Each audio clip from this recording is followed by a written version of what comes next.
ګرانو کتونکو امن جرګه خیبر پښتونخوا سبا په مردان کې 2 بجې په کالج چوک کې یو ریلی وباسي.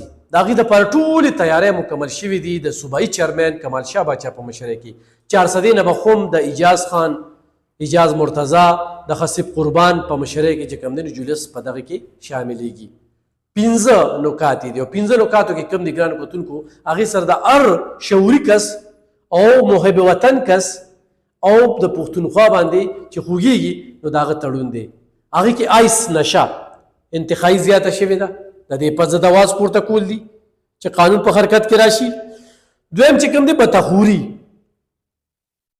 دریم چې کوم دی نو سود، څلورم چې کوم دی نو قبضه مافیا، پنځم چې کوم دی ذخیراندوزي، ګراني، مهنګایي، د دې په ضد باندې اواز پورته کوي.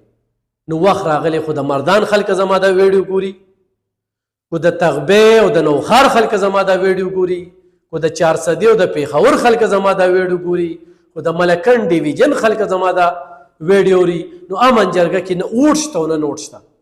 کمال شاه باچا او د هغه ټیم چې کوم دی هغه جهادیان چې په عملي توګه باندې په میدان جنګیږي د دغه ناسوري خلکو په ضد باندې.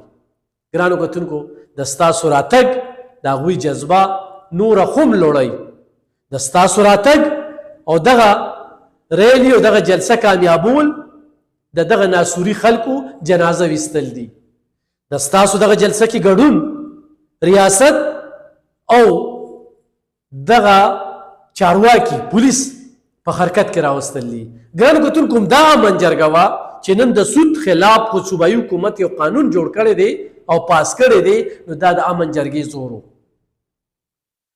کو د آیس فروشو یعنی د آیس قانون چې دلته کې نو ها یو دونه قاتله نشه چې د دې قانون نو کم چې د اینب کار دی، کم چې د اکسایزم کار دی، نارکاټکس او ورسره د پولیس امن جرګه چې کم دی نو د سړي ګریوان ته لاس اچي او د دې په ضد باندې د سودخورو په ضد باندې په 400 کې په جندي پل کې، په شمالي اشنغر کې، په تنګي کې ځای په ځای چې کم دی امن جرګې احتجاجونه وکړل. ډېر کمې په هغې کې هغه ټیم کې راغلي چې ډېر سیوا شي. نو نه درنه ووټ غواړي، نه درنه نوټ غواړي. نن کالجونو ته، یونیورسټو ته، زنانو کې دغه لت هم او په سړو کې، ځوانانو کې هم دغه لت او دغه لعنت چې کوم دی نو هغه راغلی دی.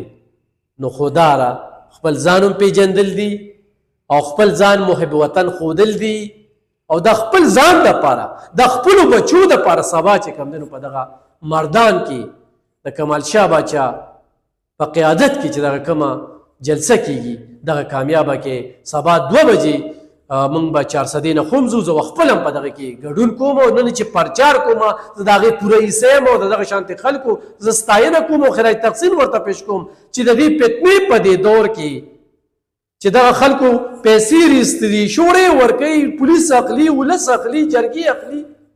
او امن جرګه په داسې حالاتو کې ستاسو د بچو دپاره، د خپلو بچو دپاره میدان کې ده. نو روزې په دې صوبه کې دا لعنت ډېر زیات شو. آیس ځای په ځای چې کوم دی کل عام خرڅېږي، کل عام چې کوم دی نو سپلای کېږي.